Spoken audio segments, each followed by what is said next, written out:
જેમાં શ્રી અરવિંદ અને માતાજીના જૂના ગ્રંથો અને એમના લખેલા લખાણોની જૂની પ્રતો તેમજ નવી પ્રતો એ બધાનું અહીંયા એક્ઝિબિશન છે આજે, અને અલગ અલગ રીતે એને એક્ઝિબિટ કરવામાં આવેલું છે. વડોદરા માટે શ્રી અરવિંદનું યોગદાન ઘણું છે. 1893માં એ મુંબઈથી સીધા વડોદરા અહીંયા શ્રી સયાજીરાવ ગાયકવાડના શાસનમાં નોકરી કરવા માટે આવે, અને ત્યાર પછી આ ભવનમાં 1900 થી 1906 સુધી આ ભવનમાં 6 વર્ષથી ઉપરાંત રહ્યા હતા.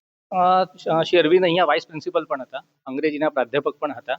આવી ઘણી બધી વસ્તુઓ છે જે શ્રી અરવિંદની અહીંયા વડોદરા માટે યાદગાર રૂપે અહીંયા એમને કરેલી છે. અહીંયા શ્રી અરવિંદ અને માતાજીના યોગ માટે પ્રચાર પ્રસાર માટે જે કામ થઈ રહ્યું છે એના માટે આ ભવનનું એક અલગ મહત્વ છે વડોદરામાં. 1905 થી 1910નું એ દરમિયાન શ્રી અરવિંદે ક્રાંતિકારી તરીકે પણ ઘણી બધી ભૂમિકાઓ ભજવી હતી. એક્ઝિબિશનમાં આપ જોઈ શકો છો અહીંયા બધી જૂની પ્રતો અહીંયા મૂકેલી છે, જે અહીંયા આજથી લગભગ 100 થી 150 વર્ષ પૂર્વે એનું પ્રિન્ટ થઈ હતી.